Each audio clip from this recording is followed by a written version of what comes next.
It's the Fellowship of the Geek Show, a weekly podcast about comics, the comic book industry, and other geek pop culture. Music courtesy of Manny the Martyr. And now, on with the show!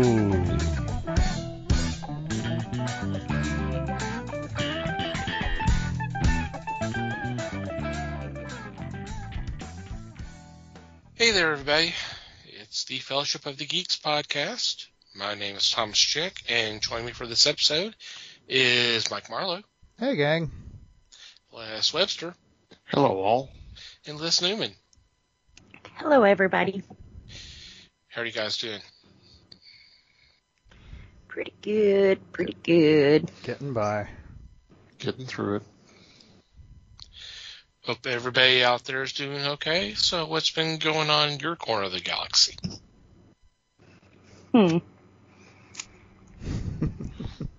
Pins and needles. It's always a dangerous question after a week off, huh? Right. Well, I had something I wanted to talk about last week. And I'm kind of glad things happened the way they did because it's blossomed into something really cool.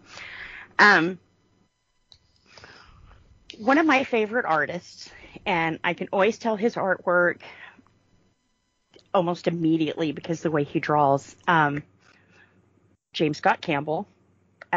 Somebody decided they wanted to fix his Mary Jane picture where she's sitting on the couch. It's been controversy probably since the day he released the cover. Well, the guy went in and fixed it, and instead of being like, hey, that was a dick move, Campbell came back and was like, okay, I see what you did here. That was good, but let me show you how an artist really does this, and kind of broke down what that guy did wrong, which is pretty much what he did to Campbell, right? So, of course, you had people on both sides.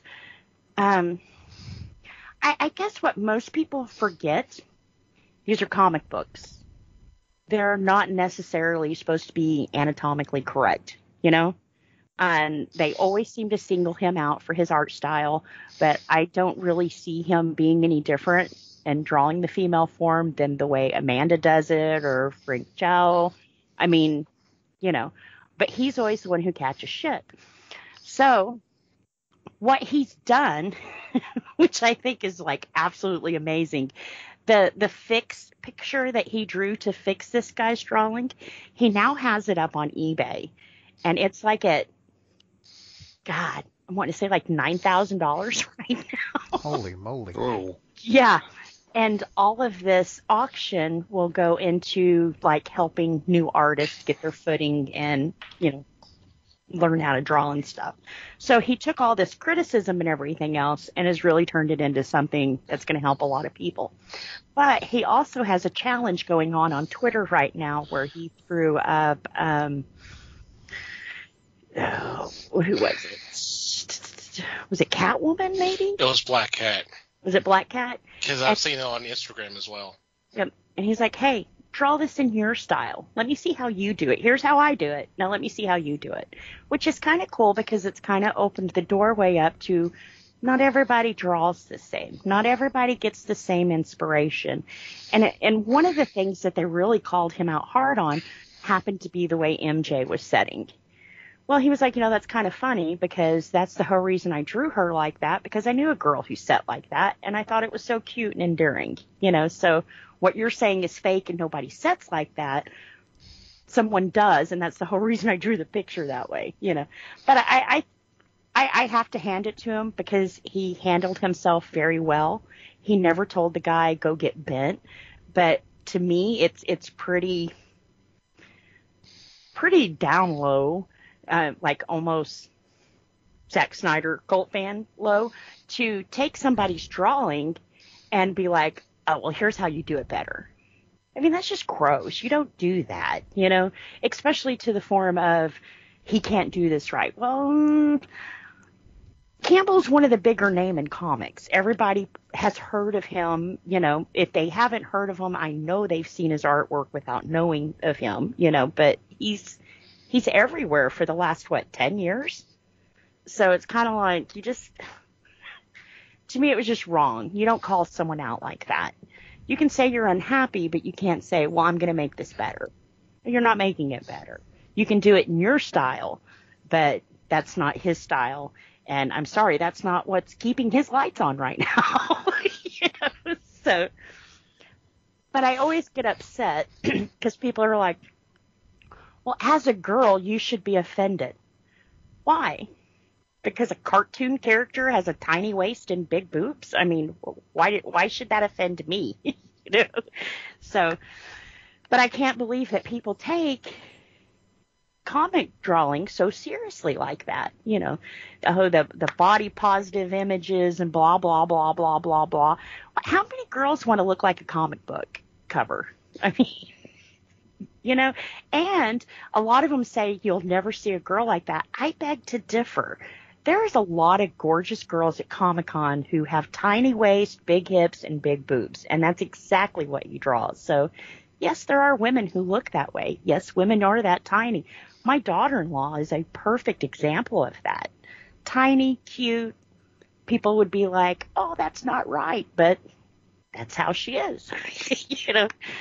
So, yeah, that kind of irks me. I'll have to pull up that link, though, to see what the final comic did. But it was only up for a couple of hours, and right now it is at 14,700. Dang. Yeah. So. All right, gonna get 15,000. Come on, folks. Right.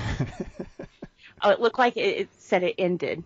So yeah, it ended at 14,000. So that's kind of cool, though, because all of this will go to help, artists. Where did he say it was going? To the fresh artists. So. There you go. Yeah. Took a dick move and turned it into something positive. Good for him. Yeah. He's been the victim of this several times over the last couple of years, and I see it every once in a while where an artist, even an established artist, or maybe not so much established, but someone who's actually doing comics, even if it's at a creator level, complain about or criticize someone who's in not necessarily the big two, but some of the other well-known publishers, criticize their art. And I see other artists go after them saying, why the hell are you doing this? You shouldn't be doing this. You should be taking care of yourself, not criticize how this person's doing their job. Right. And it's this attitude that has really become big over the last few years on especially social media. Yeah. Well, it's kind of like, I don't like what you're doing, so bow down to me and do it my way. Mm-hmm. But he's had the same style that's what he's known for. That's what's been giving him the gigs, yes, that style. Mm-hmm. Yeah, so it's kind of like, wow. And if you don't like it, stay away from it. You do you, boo. Yeah. Right, but he keeps getting work, and people keep buying the stuff, so obviously somebody likes it. Yeah. And some of these, the work that he does is not only on comic book covers, but they're turning it into statues now. Mm-hmm. Man, I wish I could afford one of his statues because it looks like it walked right off a comic book page. I mean, it's amazing. Can't tell that he's one of my favorites, but to me, when you complain about someone like that, it's kind of like walking into a museum and start going, well, I don't like this piece. Well, you don't know the inspiration behind it. You don't know the style that they normally are. And one of the most annoying things are these people who are like, that's not anatomically correct. But yet you have an anime character for your freaking profile picture. Now you tell me that's anatomically correct, The big head, little shoulders. I mean, come on. But that happens to be the style you like. So you go play with your little anime, leave the adults alone with the comic books. I'm not saying that only kids read anime. I'm not. But I feel that some of these people who attack him are younger kids. Just because they don't I think you might be surprised on that count, but anyway. Yeah. I may be totally off on that. I think you have to be a sour middle-aged bastard to really do some of the crap that comes down on the internet. But yeah, whatever. That's neither here nor there. Yeah. But yeah, so if you're an artist and you want to jump in on this, like I said, it's all over his Twitter right now. He's like almost what's the word I'm looking for? He's retweeting all of the pictures that are being sent to him and everything else. So he's really embracing this. And like I said, I think it's hilarious because it's kind of like a big F you. So, but that's my guy. I think he handled it wonderfully. Yeah, I saw Tom Hodge's version on Instagram. He was talking about, hey, I need to support my friend here, and so here's my contribution. I thought, and that was actually the first time I heard anything about him doing the whole thing with the black cat picture. So I was like, okay, well, that's kind of cool. He's doing that. I mean, I had heard the other stuff because I'm not sure where I came across it, but I saw that there was the whole thing of all these freaking notes and circles and all that of the original or the original art. And it's just, And if you're going to challenge somebody like Campbell, you better be badass. I mean, you better bring your A game because he's been around the block a few times, And I feel that although the guy who I wouldn't say challenged, but kind of spit in his face, he was okay, but he would never make it in comic books. So it was kind of like, ooh, if you're going to call someone out, you need to be better than what they're doing. It's amazing how some of these people have more balls than brains. Yeah. I posted something in Discord. I'm sure y'all remember this the other day. But there was some discussion about the creation of the Punisher's skull for the costume. Yeah. And Jerry Conway kind of retweeted and told about the inspiration and all that. And then someone comes up behind him and posts a YouTube link and said, well, you should check this out because this is what they were saying. And then someone's drawn to that. It's like, it's obviously you didn't check out his bio. I mean, right. Jerry Conway created Punisher. He knows the creation of the freaking skull for the costume. He made Don't it. freaking challenge him. He actually created the costume. It was John Romita or I think it was either John Romita or it was Ross Andrew who came along after it and cleaned it up and added some details. But it was Conway. He knows where the concept and the idea came from. Don't freaking challenge him. Right. Don't challenge him. It's just, but that's kind of the stuff I see all the time. You're just going, and of course I had to respond to that by doing the whole Naked Gun 3 of the face palm of, where it's George Kennedy and O.J. Simpson, and then there's a control room, then there's the entire audience just all face palming, going, "You're a fucking idiot," Right.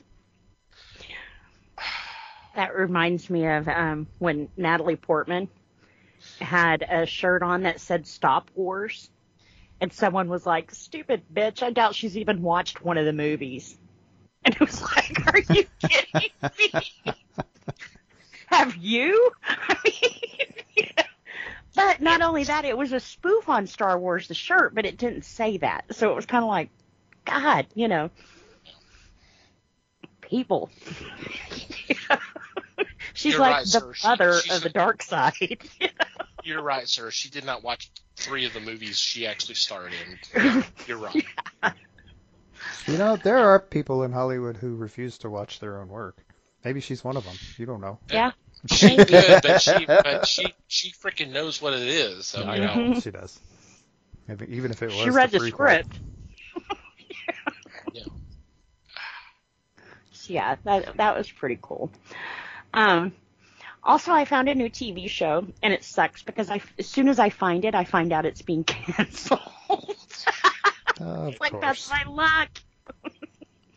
But I was flipping around the other day and I saw Jesus from The Walking Dead, and it was like, whoa, that's Tom Paine.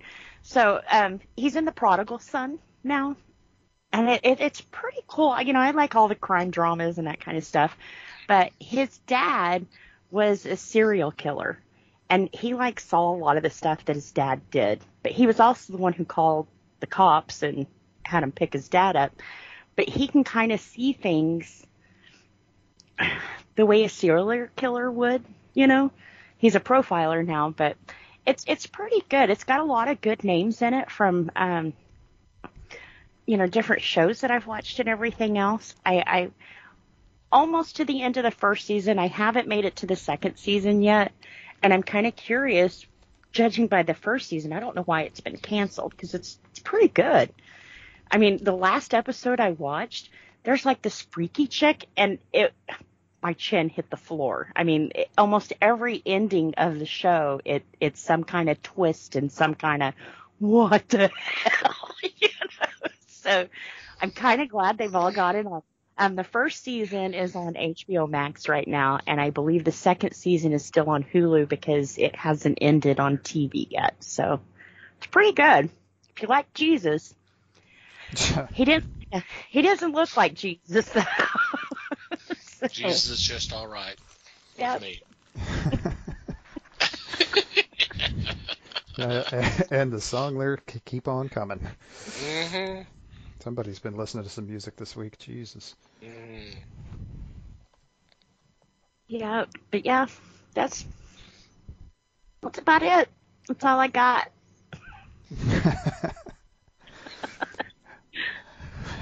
Cool. Well, okay then. Well, since we had an extra week, I have an extra documentary, so I've got two of them. Yeah, I found both of them on Tubi. The first one from last week was called Corman's World: Exploits of a Hollywood Rebel.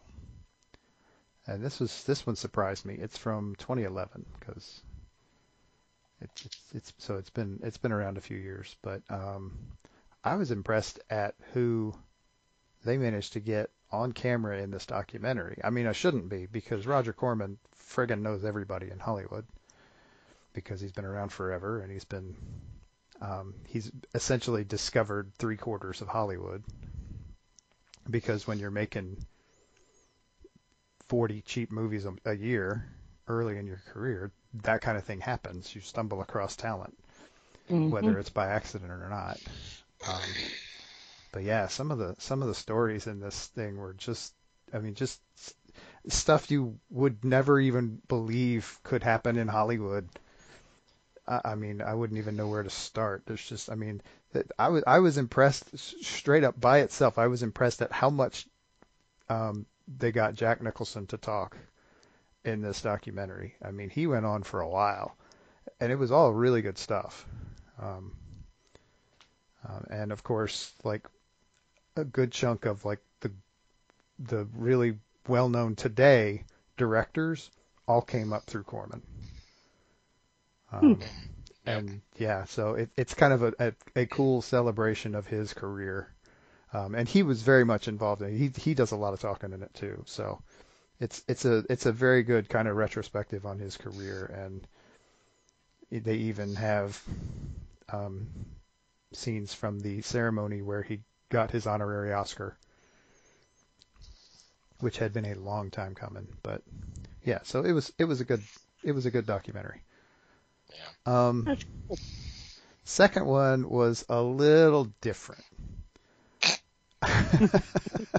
Uh-oh. I don't know if you guys have ever heard of the Church of the Subgenius. Mm-mm. I need to get Is that Reverend Bob or something? J.R. Bob Dobbs and the Church Yeah. of the Subgenius is the title of this documentary. It was from 2019. Yeah, so this is about a bunch of guys who in the late 70s, really, decided that they'd had enough of organized religion. And so they formed their own disorganized religion. basically by mail order. And the whole idea was that it celebrated the average person.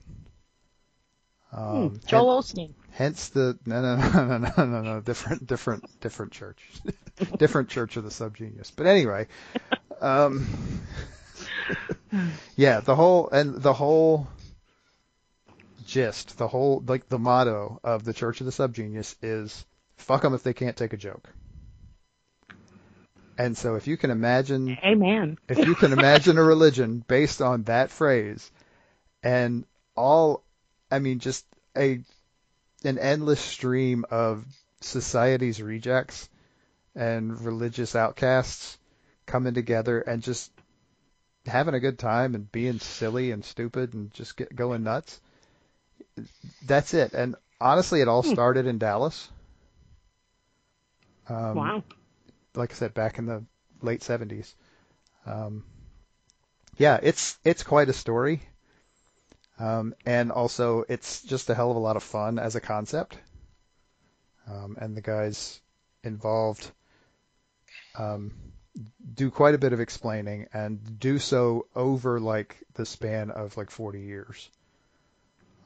It kind of explained that, it's handled in a very linear time frame fashion, and it just kind of these guys are there and they're able to explain what was going on during all of this stuff. And there's actually, this is another one that I was a little surprised at some of the names, some of the well-known people that appeared in this thing. It's pretty cool.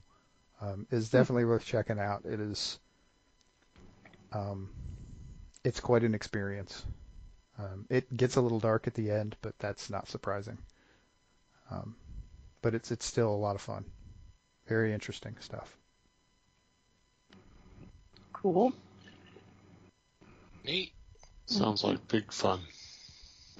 Because I remember this phase coming through, and it was funny. It's funny as hell to think people could get away with this and do it proudly, not have to hide.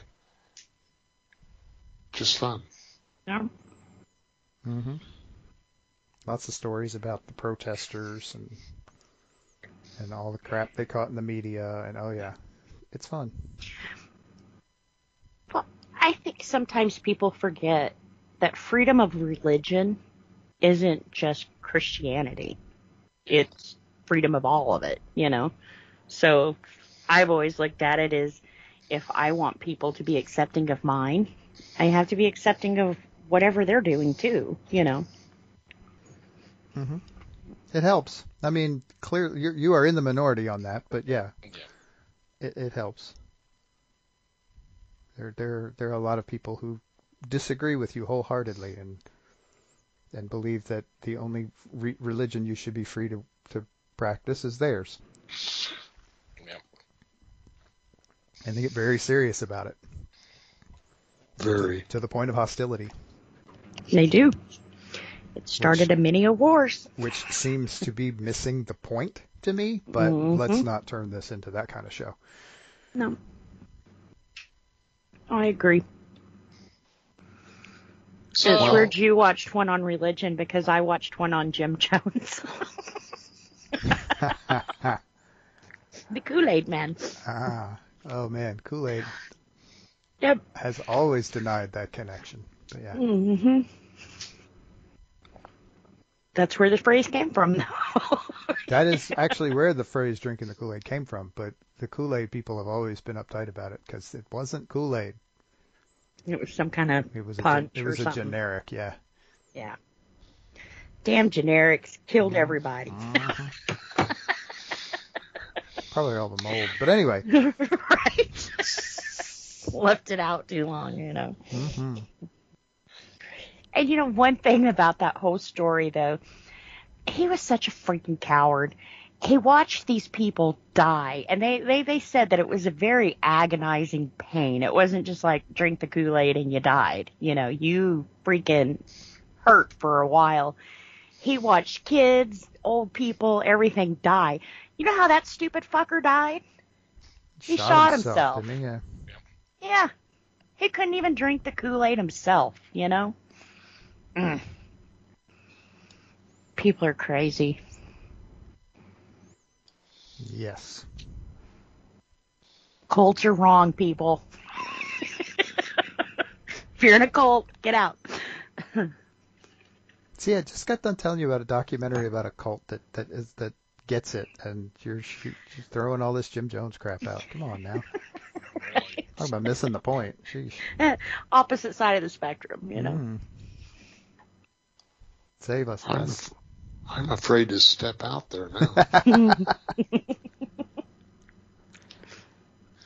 Well, something I did was reread The Death of Gru, which I think is an hysterical book. If you get the chance, find a copy. It's well worth the time. And to see the artwork and see the writing, especially the rhyming that is done in the book, is astounding. And as I was reading it, I was hoping that the creators of The Man and His Dog cartoons, stop action, Gromit, Wallace and Wallace Gromit. and Gromit. Wallace and Gromit. I thought that would be the perfect version of this comic, to have that group take it and move toward the stop action that they do. I don't think it could ever happen, especially if they try to do everything that Sergio does in the comic, because it is so ornate, him tossing characters in there left and right. It would be next to impossible. But I would say that this would be the definitive version. And I would love to see it. Like I said, I don't see it happening. But to me, it would be so much fun. And to see, especially to see the characters come to life. And to me, they deserve it. I think that this is a way for people to be introduced and just sit back and roll with the laughter, because it is there and it is funny. In the immortal words of Philip J. Fry, shut up and take my money. That's about it. Yeah. I would pay for that very much. Just to see how they would accomplish it would make me giddy. Yeah, some of those battle scenes would be tricky, but yeah, it would be awesome. Yeah.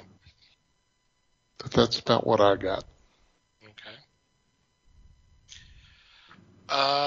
For me, I actually stumbled across a marathon on TV of Charlie Chan films. I had seen the Sidney Toller versions, but I have not ever seen any of the Warner Owen. And there was actually a series of films after Toller that were starring, Roland Winters. Didn't even know these existed.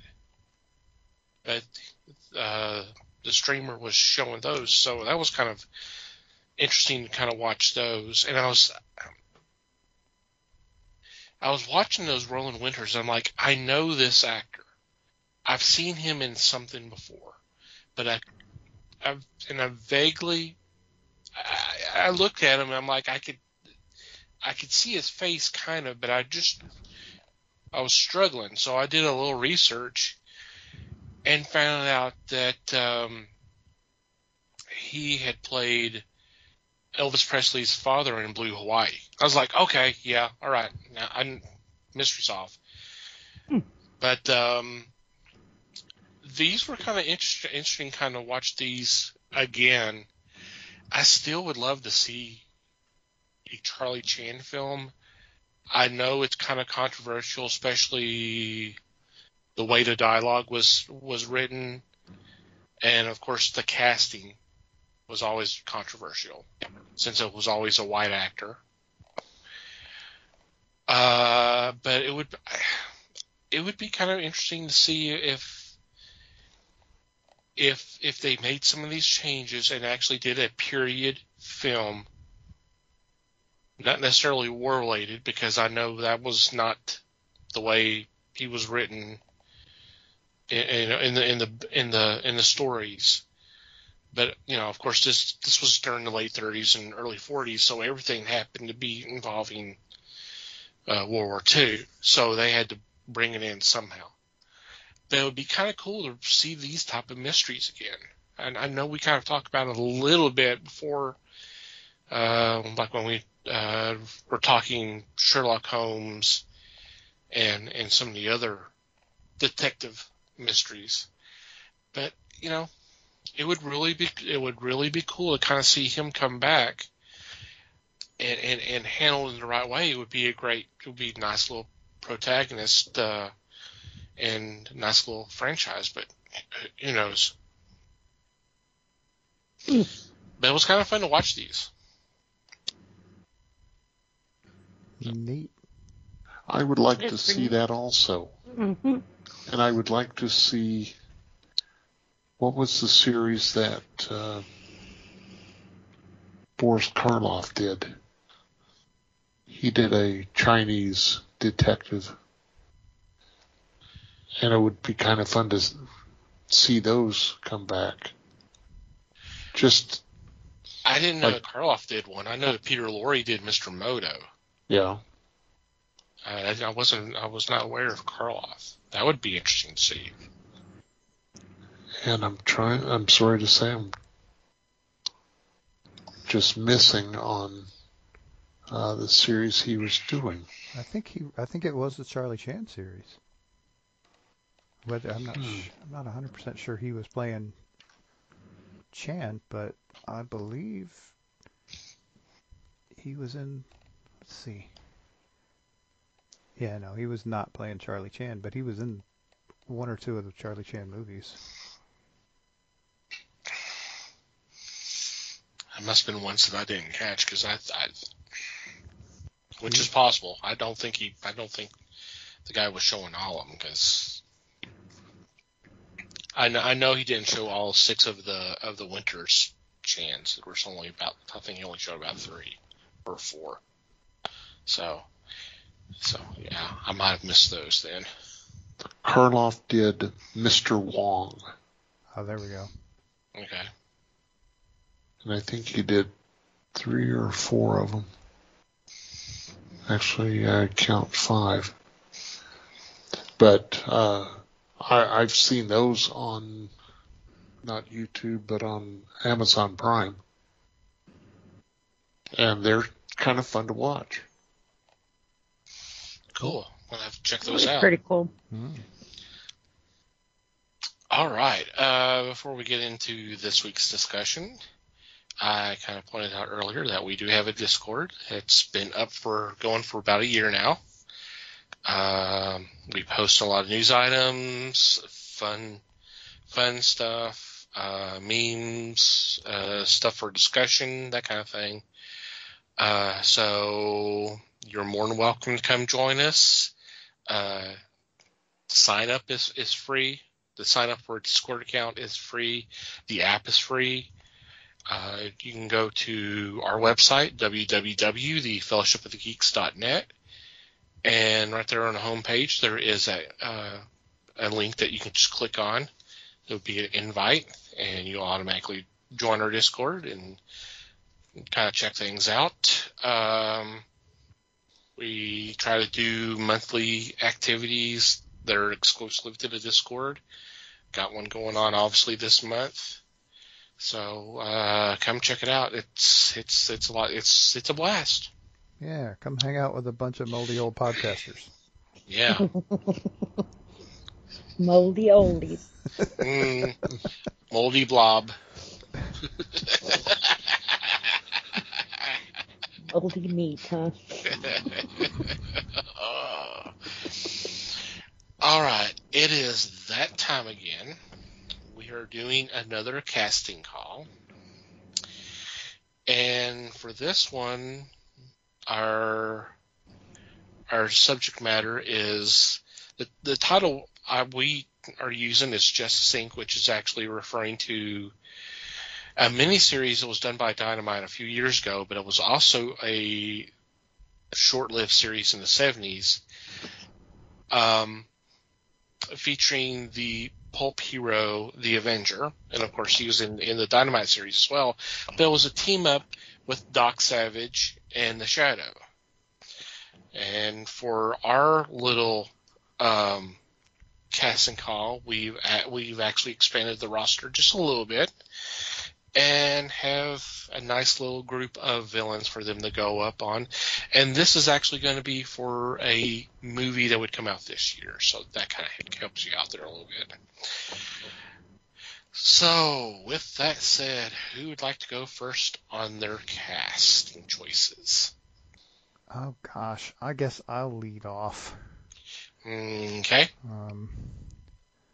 Let's see. Okay, so we're going to start with the good guys.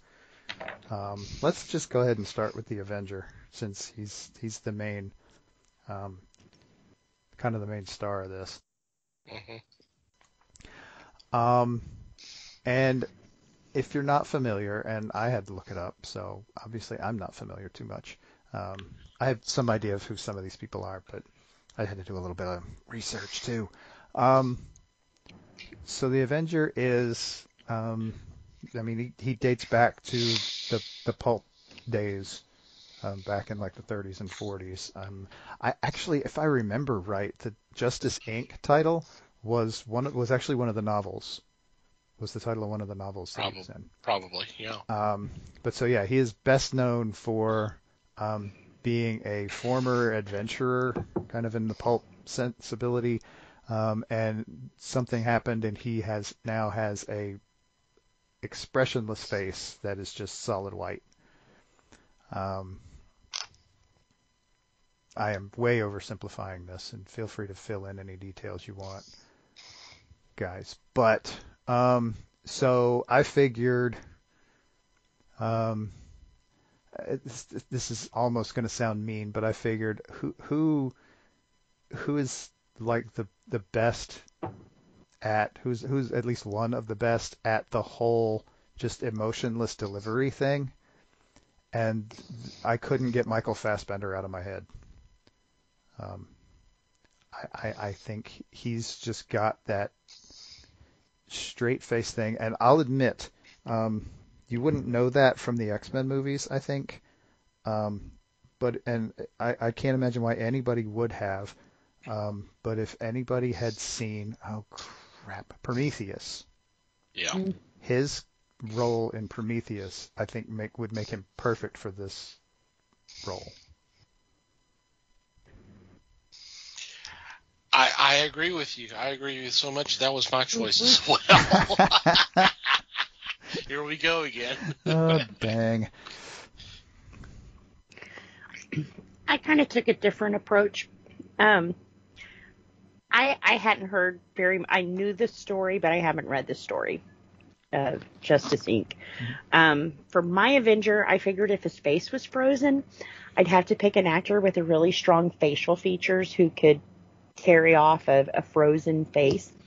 And at first I was thinking Henry Cavill, but I thought no, because he's Superman. You can't ever cast him as any other superhero than Superman. So I went with a guy who looks just like him. And I went with Matt Bomer. Or Bomer. Okay. Yeah. Oh, I could see him doing That it too. that's a good choice too. I figure with the strong facial features, he could pull that off. Mm-hmm. And not unlike Fassbender, he's got kind of really good eyes for because that's where you're going to get most of your acting out of someone who's literally keeping a straight face all the time. Motionless. You're going to get it. You're going to get it in the eyes, and I think either of them would be really good at that. Mm-hmm. Me too. Nice. Les? For me, I was tossing names around a lot, and John Cusack came to me. Yeah. Yeah. It was between John Cusack and Liam Hemsworth, but I was thinking Cusack because to the books I've read, the novels of the Avenger I had read, he did not, to me, seem like a looming figure. He was more a small person that just knew what the hell they were doing. Mm-hmm. And a redhead. Yeah. So that's the route I took. It's a good choice. Neat, yeah. Yeah. Thank you. Very interesting. Alrighty, Mikey. Okie dokie. So as to not get too crazy out of order with this, let's go with the Shadow next.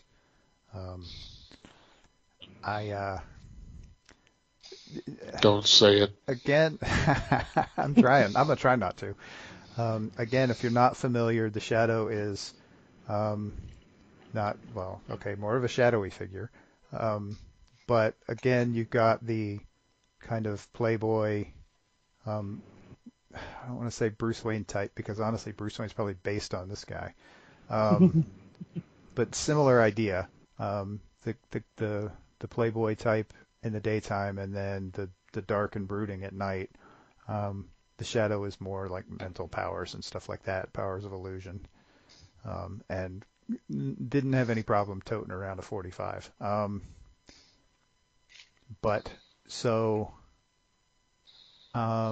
actually have gone back and forth on this one, but I think I'm going to go with Oscar Isaac.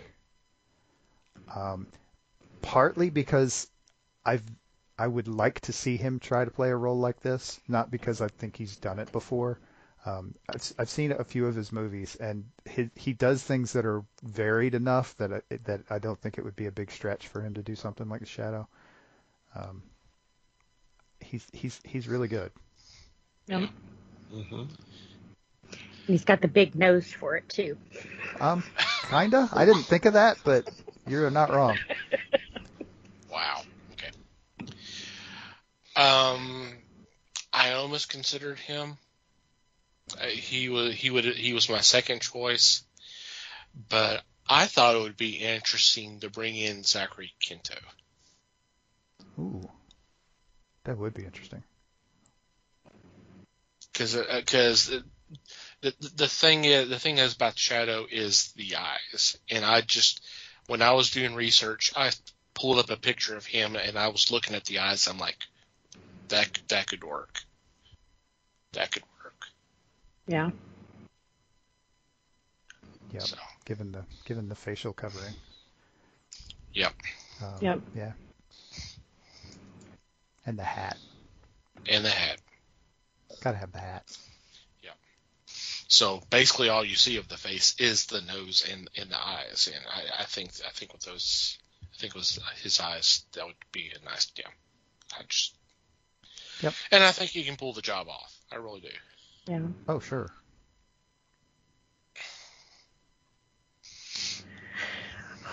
Well, I once again went with looks. All the drawings of the Shadow, you see the nose, So I didn't want to go too obvious and get Klinger. Cool. Is he still around even? Yeah. Oh, cool. Yes, he's still alive, but Dang, nice. He's good for him. Yep. Well, the guy I wanted to pick, I found out he died like 2 years ago, so that didn't work. So I went with I don't know if I can pronounce his name. Nicola Coster-Waldau. Oh, yeah. He was in Game of Thrones and Gods of Egypt. Okay. Yeah, Okay. cool. Yeah. I can see that. Definitely. But once again, covering half his face, I figured he'd have the facial features to pull that off. My choice for the Shadow was more based on the voice, because that's what struck fear. And I know he's played this role already 3 times, but Christian Bale. Yeah. Just if you just let him talk, he's already done, I say in quotes, action movies. Yeah. And I would say that he would be a good fit, plus that voice going. I think so too. Yeah, sure. Why not? Yeah. I like that idea. I think he's proved he can do the superhero thing. And you're going to cover up his face anyway, so you could Yeah. even puzzle people Yeah. for like half the movie not knowing who he was. If you could keep his name off the posters or something, that would be cool. Do it uncredited. That would be badass. Oh, right, I'm up. Sorry. No, No it's hurry. fine. Next. No worries. Okay, so let's go with Doc Savage now. And again, these folks are pretty much all pulp heroes. Doc Savage had a very successful series of books that went on for, God, years, possibly even decades. And he was known as the Man of Bronze. So, you know, the big, beefy, well-tanned, muscular hero type, who's just as smart as he is pretty, and has a laundry list of friends who do stuff for him. Kind of a fun pulp hero. Actually, this time I kind of went with a physical look more than an actual, more than like I mean, I figured you can do some makeup stuff and dye his hair and all that stuff, but the guy I couldn't shake for this one is honestly, I actually wrote Too Easy with 2 question marks next to it on my list because I'm picking Tom Hardy. Okay. I can see that. I just think I don't see that as too easy. he's got enough presence.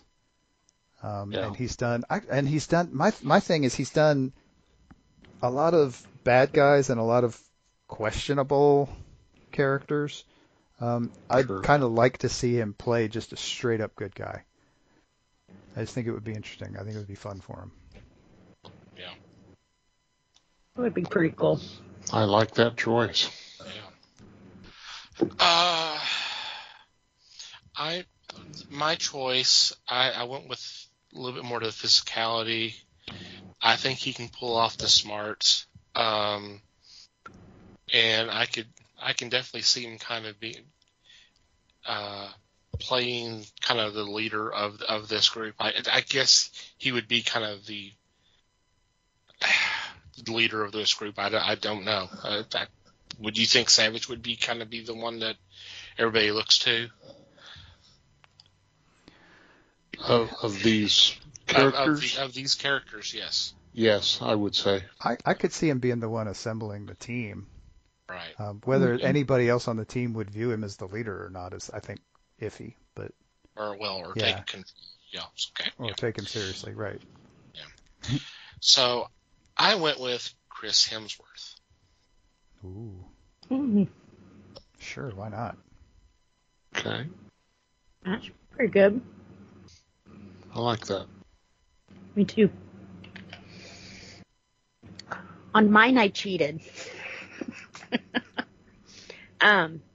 Apparently they're casting for this, for Doc Savage. Oh, are they? Oh, okay. It looks like it. And Interesting. in every picture I have seen with Doc Savage for this, they've put Dwayne Johnson. And the more I looked and the more I looked, I could not get that out of my head. So it was like, I'm doing it. Really? I don't know. Yep, I'm doing it. I mean, I like Dwayne Johnson and all, but I don't know about Doc Savage. He's got the body for it. He's got the body for it, and honestly, he can act some, but I don't know. Yeah. I think putting a flowing blonde wig on him would just look goofy. For a start. Yeah. And I agree with Mike. I don't have a problem with you wanting it, but to me that's almost like asking Arnold Schwarzenegger to play Conan? Sergeant Rock.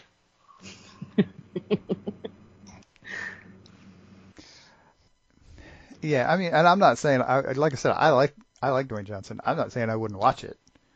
I'm just it's gonna be really interesting to see what they make him look like. Yeah. If they bother going for the look at all, which with him I probably wouldn't. I would probably find another way. But yeah, it's not that I don't think he would be good at it from an acting standpoint. I think he would. I think he's definitely got the hero persona thing going, but he certainly does not look the look. All the pictures I have seen, it's still shaved head. Weird. A bald Doc Savage would be weird. Yeah. That I'm sorry, that would make me cringe. Because I have read several of the books and I love them, but to make him bend back and do that, no. Okay. Next. For me,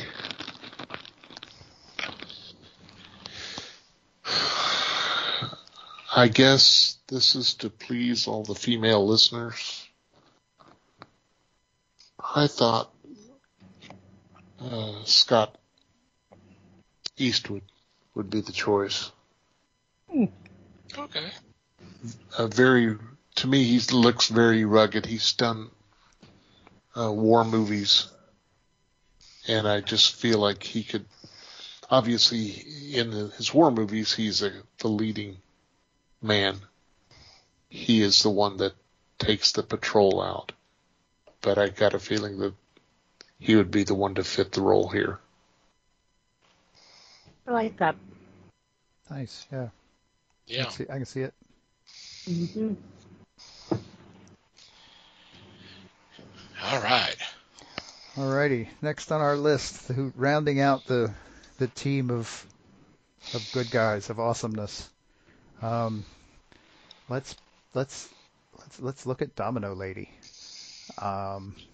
This is one I wasn't familiar with, but I'm actually very curious about now that I know a little bit here. So her story. I mean, obviously she's again from the pulp era. Her story is that she was originally a socialite whose DA father was murdered, and so she decided to do the vigilante thing after that. And she appeared in several basically magazines full of short stories or various places, many of which were kind of billed as semi-romance type things. So we're maybe a little crossover there, but it may give you some idea if you're not familiar with who she is. So my choice for this role is Yvonne Strahovski. If you are not familiar with the name, you may remember her from her role in the pretty successful TV series Chuck. Yeah. Okay. Yeah. And Dexter. Yeah, she was in Dexter as well. She's also been in The Handmaid's Tale recently. Nice. as I recall, she kicked some ass in Chuck, and so I think she would be an interesting choice for this. That is pretty cool. I didn't think of her.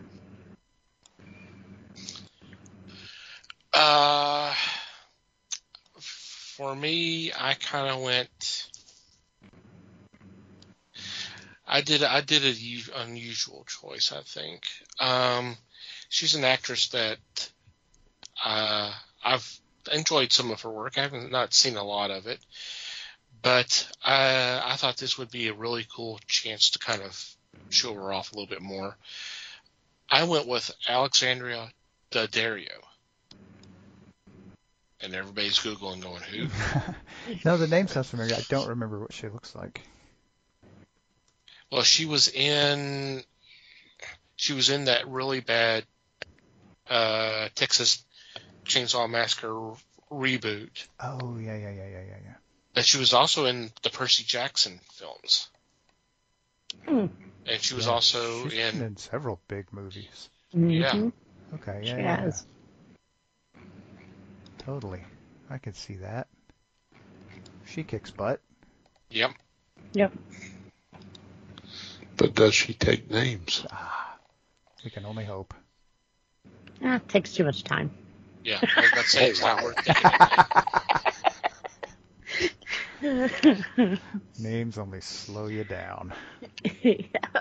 Just keep chugging. Okay. Liz? All right. Now, what I took away from her was that she was very pretty, very classy, and so I picked someone who's playing a part that's not too classy. But I picked Lily James. Right now, there is a movie that's being made of Tommy Lee and Pamela Anderson. Oh, yeah. And they got Lily James to dress up as Pamela Anderson.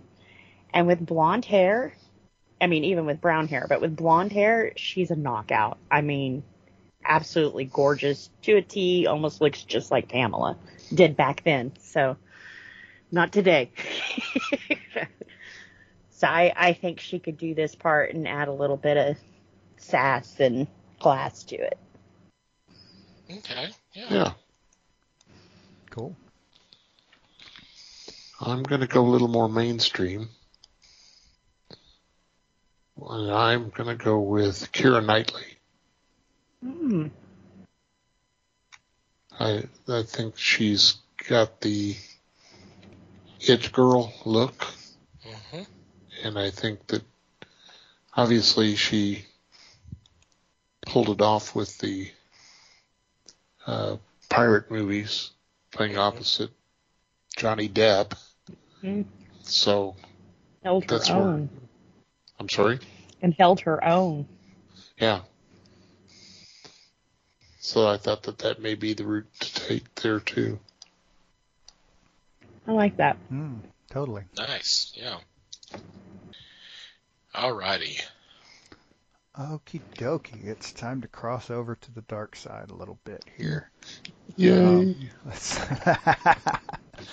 Let's keep it simple to start with. Let's start with Benedict Stark.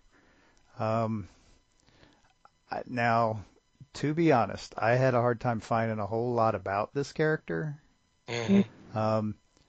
The impression I got was that he might have been a bit of a early kind of prototype for Lex Luthor. True. On a smaller scale. But so the impression I got was like a middle-aged businessman who is just a really bad guy and is trying to do not nice things and has to get his butt kicked by our heroes every so often. A nice recurring kind of nemesis in the background. So for a role like this, I was like, man, you could really go in any direction. And I'm not sure why. I don't remember why his face popped into my head at this point. But I chose Nestor Carbonell for this. And again, if you are not familiar,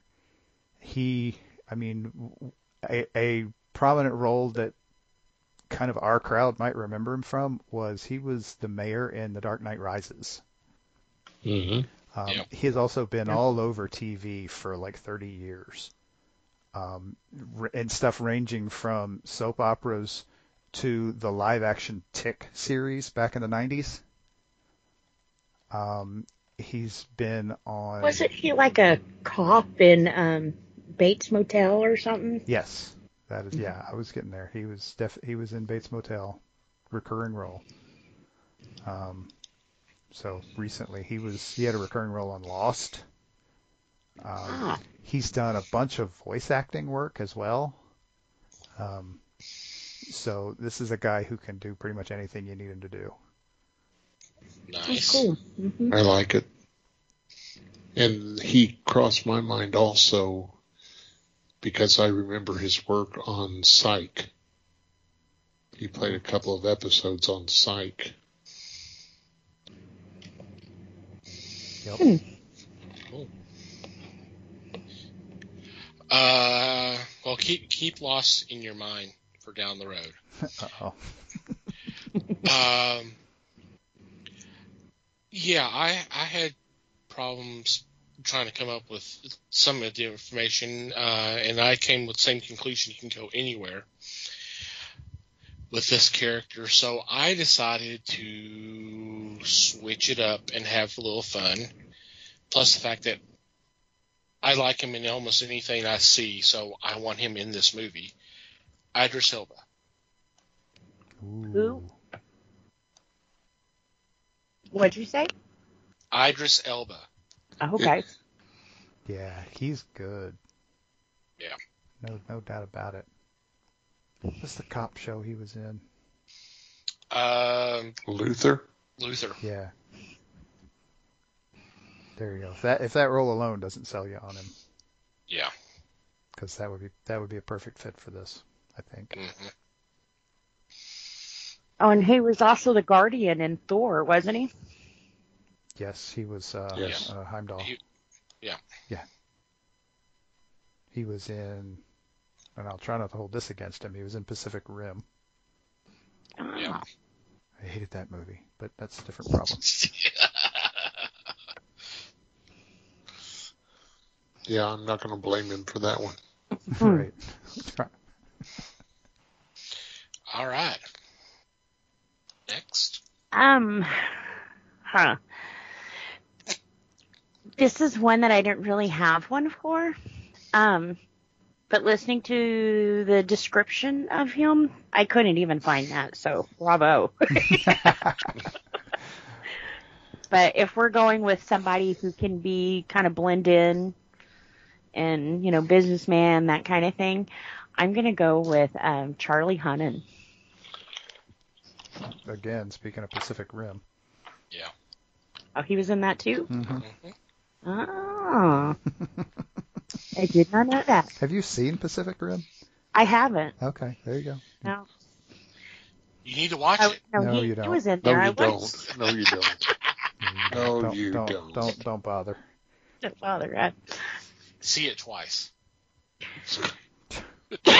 Excuse me. Walk away from his voice right now. No, I've started watching him when he was in Sons of Anarchy. Mm-hmm. And from there, he went and played some time in between there, but he did King Arthur. Ooh. And just the day and night kind of acting that he can do, and I've seen shorter clips. He's kind of well-rounded. He could really do anything you throw him in. I don't think he'd be good at comedy, though. You don't know till you try. So if you're going to put him in a suit, in a business suit, he'll love that. I love it. Oh, cool. I like it. I do too. Yeah.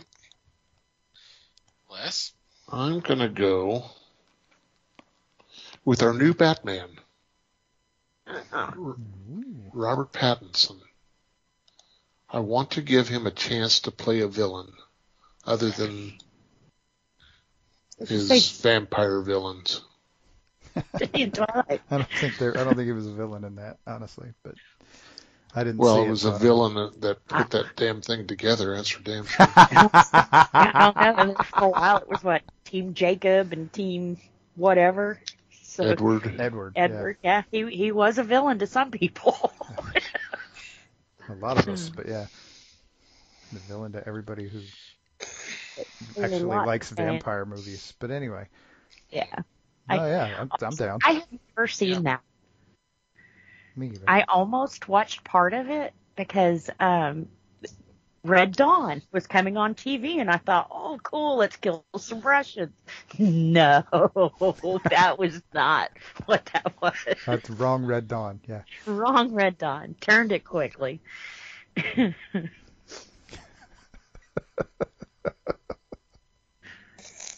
Vampires should not twinkle. Only fairies. Well, anyway. Wow. Anyway, moving on. Quickly. Or Scott, let's help us out here. You're next, Mikey. Oh, it's me. Shit, I'm waiting for Les to go. Well, he said it was Robert Pattinson. Right, that was his pick. I'm sorry. Yes, I was zoned that's out. okay. It seems like Liz took it over. I don't know. That's okay. I slept through my pick too. There you go. Cool. It's all good. Okay, so another bad guy, John Sunlight.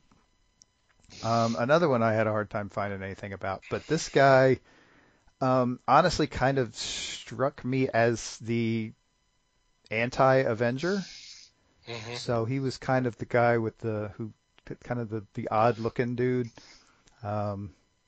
who is a bad guy instead of a good guy. He's not managing to make a good turn from his misfortune. He's described as having a hypnotic stare. And so I thought, that he's described as tall and gaunt and having a hypnotic stare. And so I went with someone who, I didn't want to go with someone who just looked weird. But so I decided I would go with someone who kind of had a very thin looking face and was kind of a skinny guy. I went with Zeljko Ivanek. Who might be just a touch old for this, but I kind of don't care because he's good enough that I'm willing to put up with whatever else. He's a guy who's another one of those guys that you don't necessarily recognize his name, but if you see his face, you're like, oh yeah, him. He's been in a ton of stuff. He's been around for years. He is probably best known for Homicide and Oz. These are shows that he has, TV shows that he's had regular roles in. Yeah. He's been in movies galore, too. Let's see. Courage Under Fire, Donnie Brasco, Hannibal, Black Hawk Down. He's been in just tons and tons of stuff. And kind of has a gaunt look about him. And I think a little bit of makeup, and he's your man. Okay.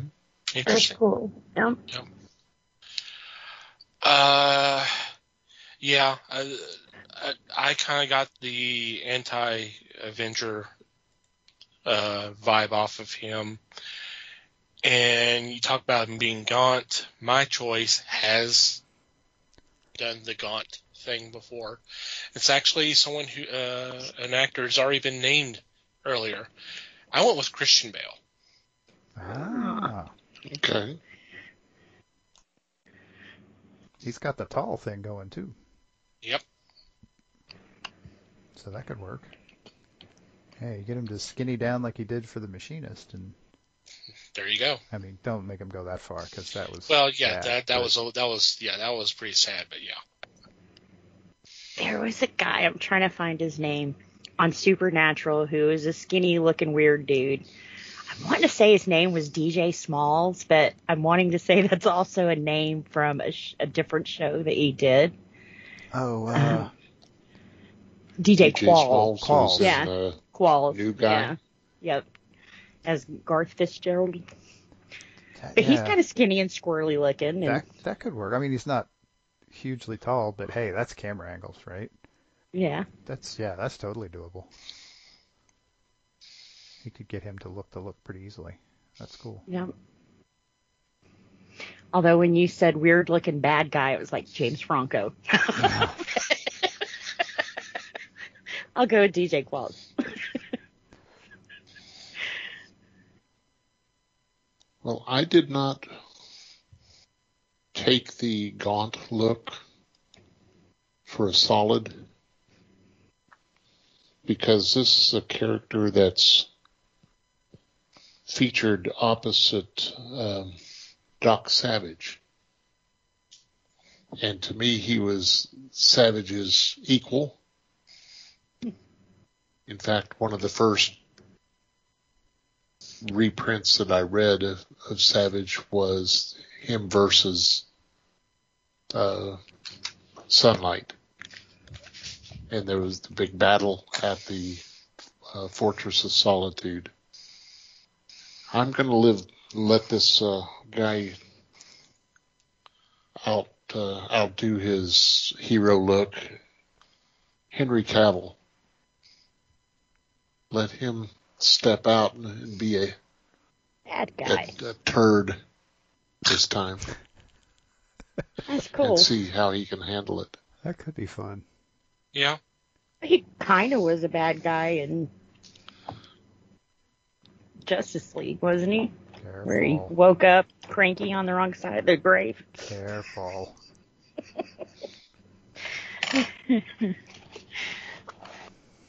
Yeah, that would be fun. That would. Let him have a little fun as a bad guy for a change. That would be nice. Yeah.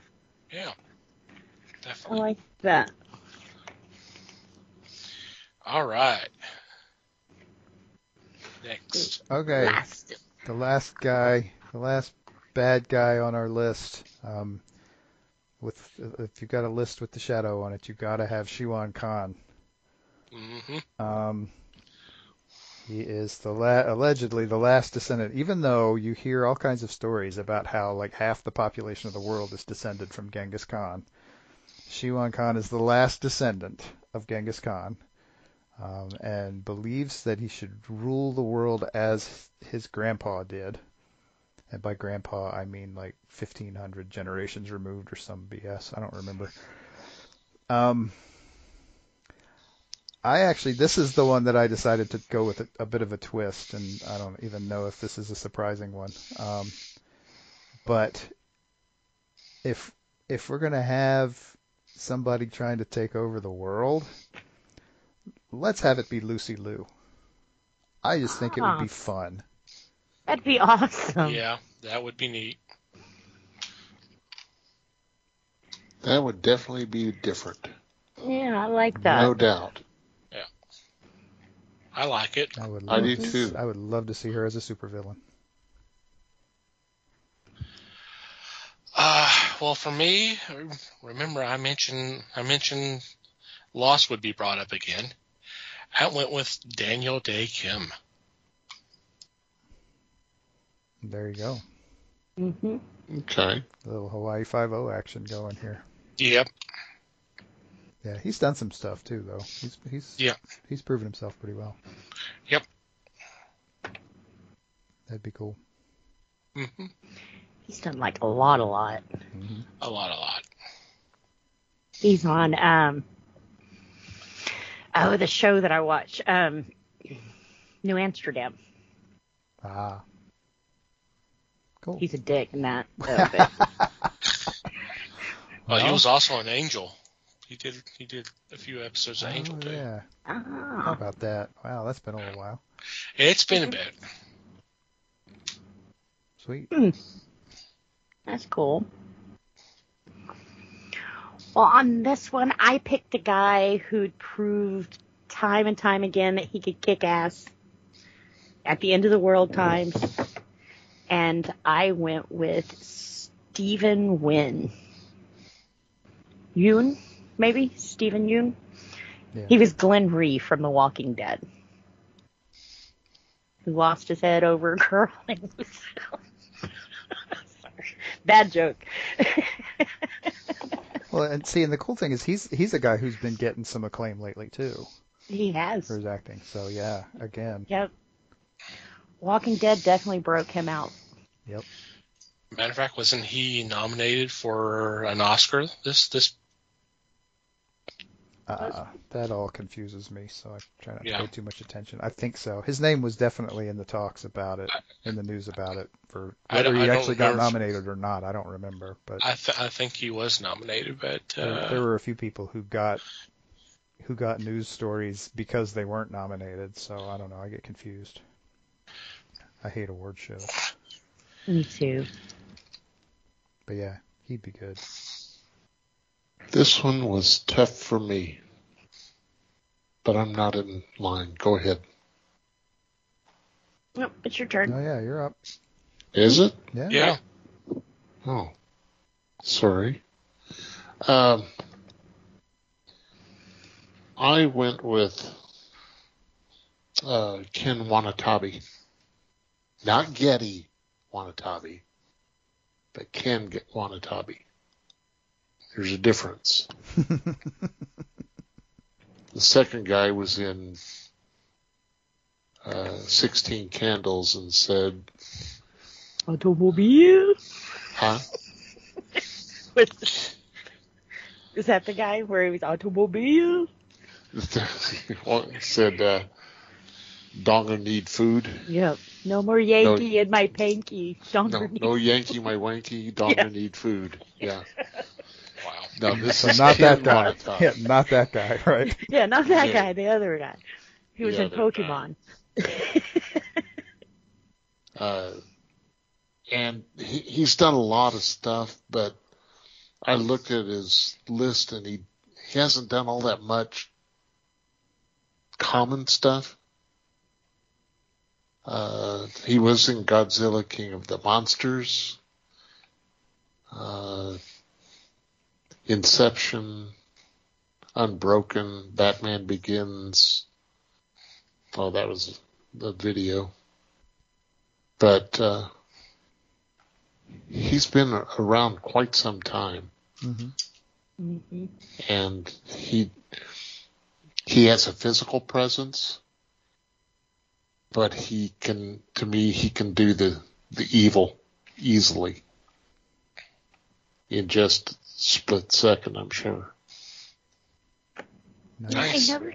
He was in the Godzilla King of Monsters. Was he in the newest one too? Kong and Godzilla? Uh-huh. No. Okay. No, he was in Godzilla, and he was in Godzilla King of the Monsters. Okay. So he must have died in one of them. Wow. Because if they Godzilla brought movies Billy are the- Bobby Brown back, they had to have brought him back. Godzilla movies are the kind of things where you can die in all of them and still be in the next one. It's okay. True. Yeah. Yeah, it's like watching a Highlander movie. Mm-hmm. And for the record, Stephen was nominated for an Oscar this past year for Minari, Best Actor, There for you go. Best Actor. There you go. Cool. Good. Cool. All right.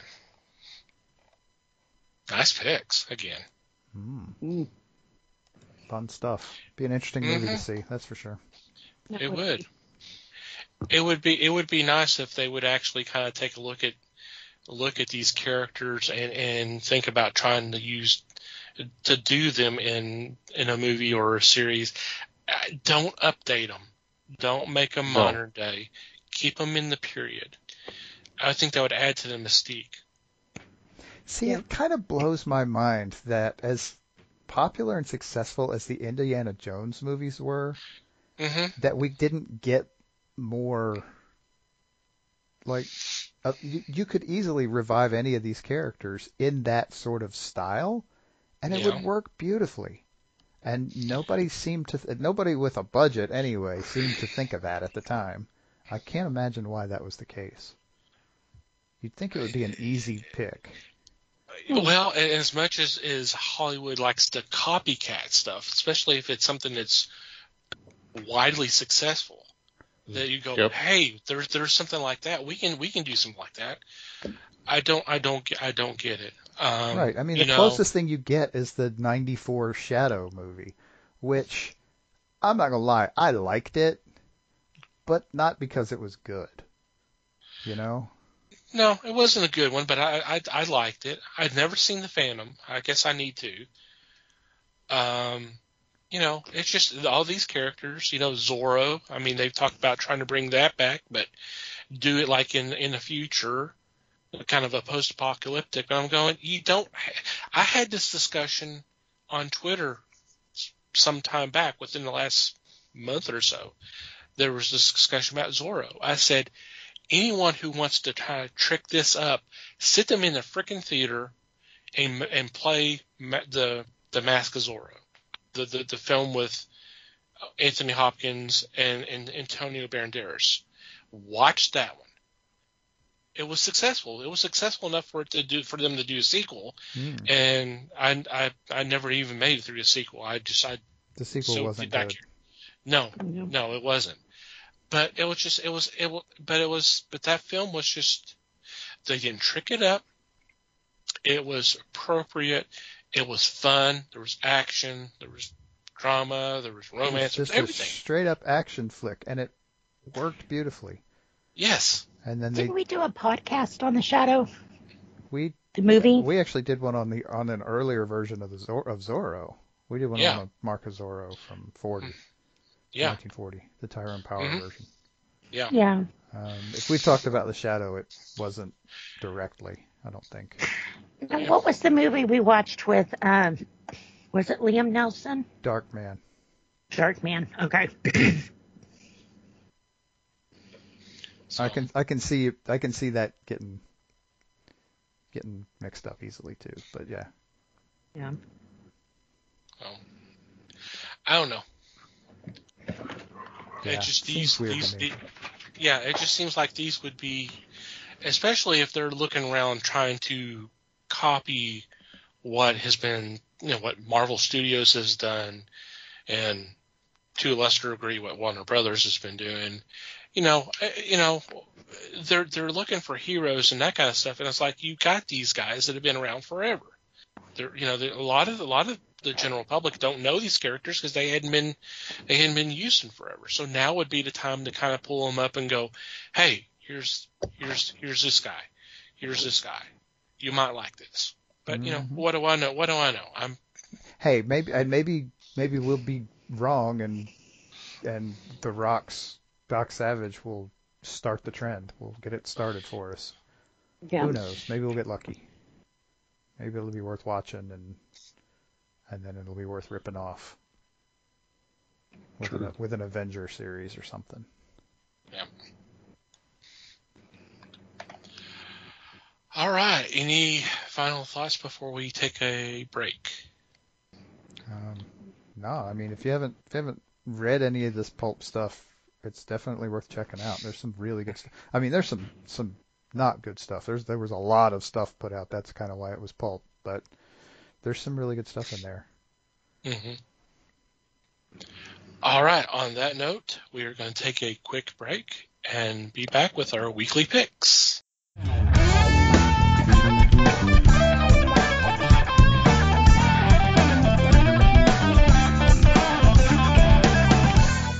And we're back, and it's time for our weekly picks. And for this week, I lead off. And for my first pick, it's a number one issue, new series. This is from Starburns Industry Press. And the title is Rafael Garcia Henchman.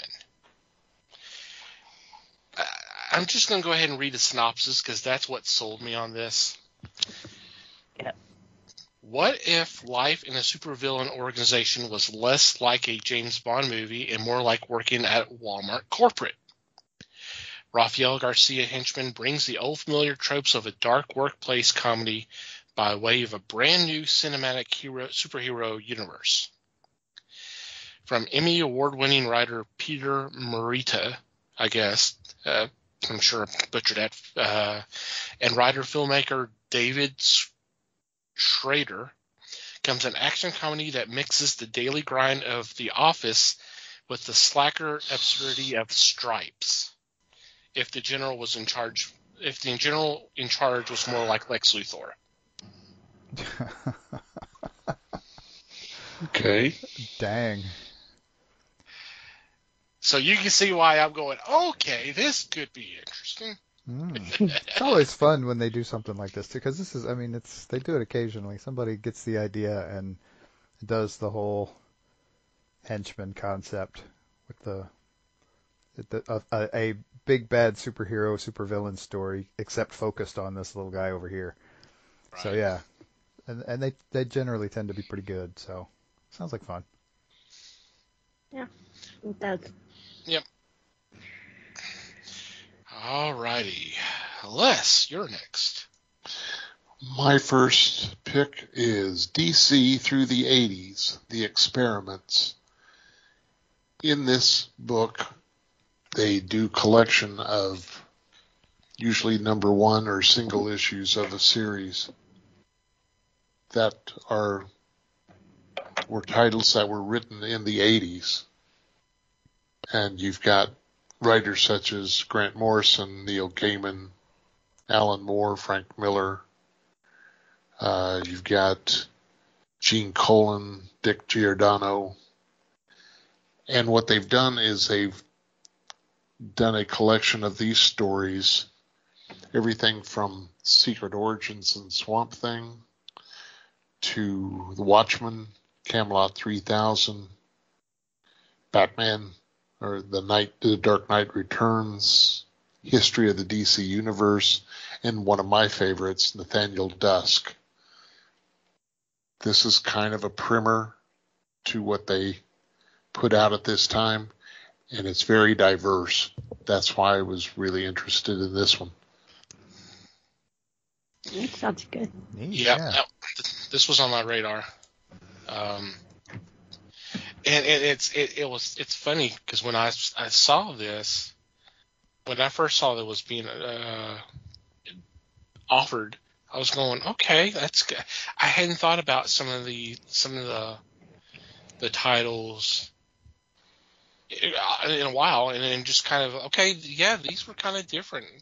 We think of DC and we automatically think superheroes, and and of course that's the way it's been for the last 20, 30 years. But back in the 80s, they did. There was still some fantasy. There was some sci-fi, and there was these others that were they were in a kind of a different category. So it's kind of cool that they're actually taking a book and taking a look at those. So it's really kind of cool that they're doing this. Yep, sounds pretty awesome. That is pretty cool. Alrighty, Liz. All right. My first pick is a trade from Dark Horse. It's called Goblin. This will follow a little goblin named Richt. He was in a village, and a human came along and raided his village and killed his parents. So he's out for revenge, of course, you can imagine. And he's decided he's going to go hunt this human down and kill him. Well, along the way, of course, there's a story. He meets some companions, and where he shouldn't find allies, he is. And he is on the search for the first tree. Yeah, or the heart of the first tree. And I think this will be kind of a growing story where you find that maybe, it's pretty bad when someone kills your parents, but, a little growing for him, Sounds cute. This has never been released in a series. It's totally a trade, so I'm excited to read this one. Parents murdered, revenge being sought. Sounds cute. Right? Mm-hmm. Yeah, it kind of reminds me of, I'm Montoya, you killed my father, prepare to die. Okay. Touche. You got me there. I can't argue with that. I'll die if that quote is in that book anywhere. That would be awesome. Don't worry, your copy will have it. Right. One way or another. Alrighty, Mikey. Okie dokie. So my first pick is from Image Comics, and I am picking Made in Korea, #1. This is a book set in a world where, as this says, this is quoted right here, when biological parenthood is no longer reality. And so the idea is people are basically buying androids that are child-sized, and they're raising them to be adults. And so this one, the one in our story is called Jessie, and it's basically an AI, which is being raised as a human child. So this sounds interesting. I think that sounds like a cool idea. I'm looking forward to seeing what the world is like that made it necessary for that. So I'm in. That's cool. Yeah. I like the sound of that. Me too. Alrighty, I am up again, and for my second choice, I'm going for a new offering from Hermes Press, titled "The Complete DC Comics Phantom." How timely! Volume 1. And this is there's going to be 3 volumes, and this is reprinting the Phantom miniseries.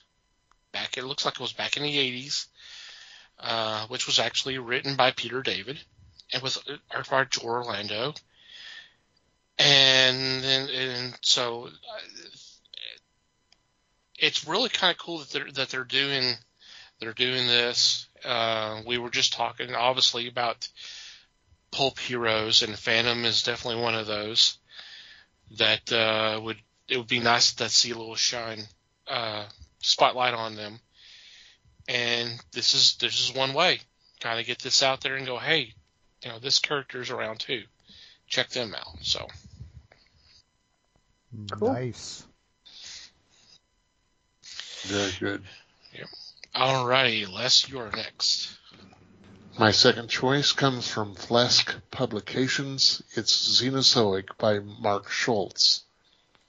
Back in the 90s, this was a series that crossed time barriers.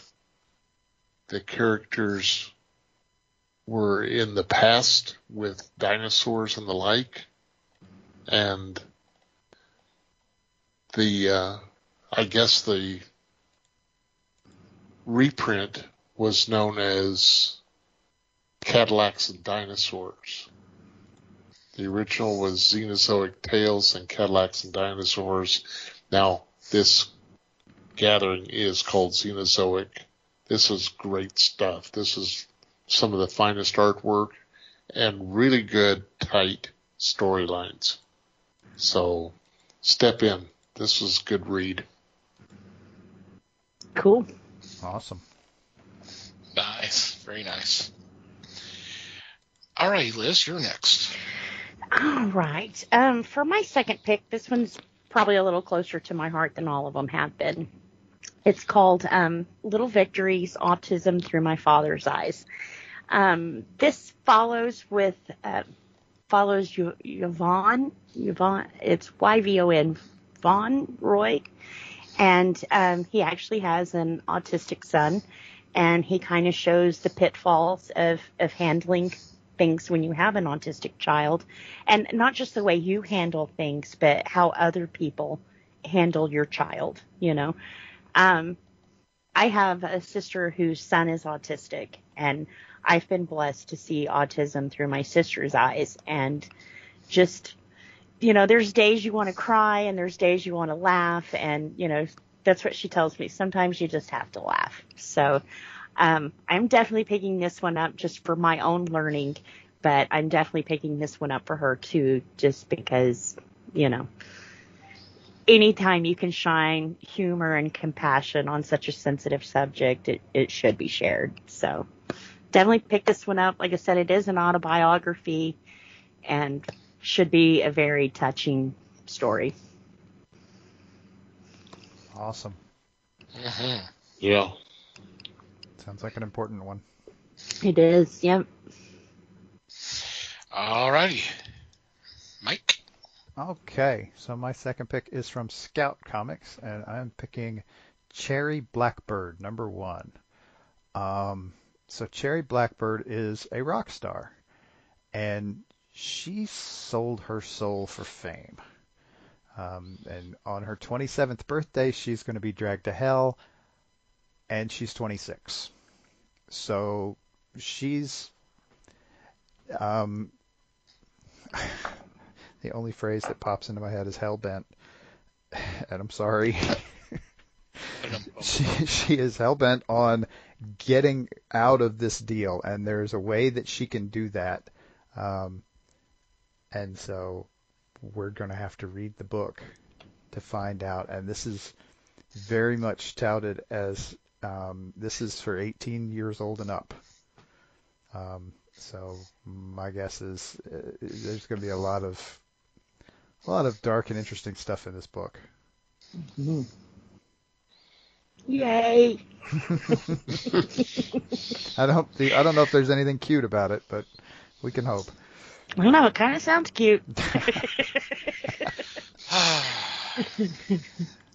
Yeah, this was on my radar as well, so I'm definitely interested in this one. All right. Any special shout-outs or mentions this week? Not me. No. Nothing here. Okay, we'll move on to our regular shout-outs. First off, I want to thank Pop Goes the Culture Podcast Network for allowing us to be part of a great group of fellow podcasts. Definitely check them out. We'll have a link in the show notes. Thank you guys as always. I want to thank the fine men and women who make up Potter Family on Twitter, who've been so kind as to spread the word of the fellowship by retweeting our tweets. Check out their fine work. The easiest way to do that is to do a search, hashtag Potter Family, one word, and just scroll through whatever catches your eye.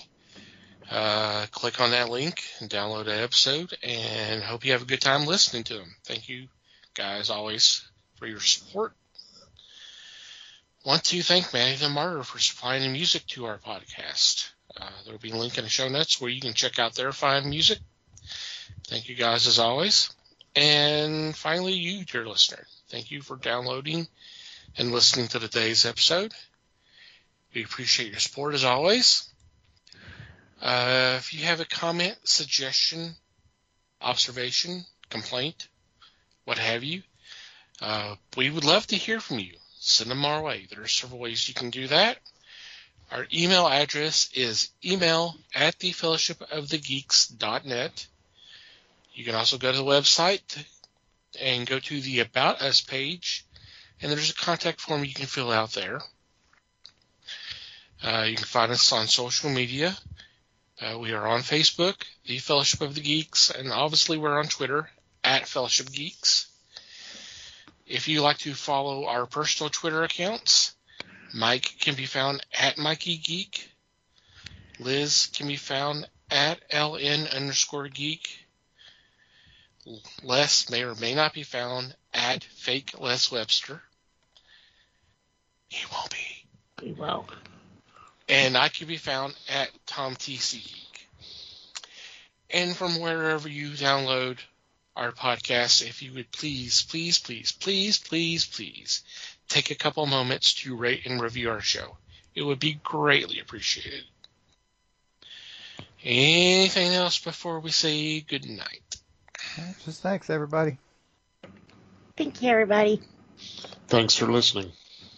We appreciate you listening, everybody, and thank you for your support as always. Until next time, mold. No. Geek on, my friends.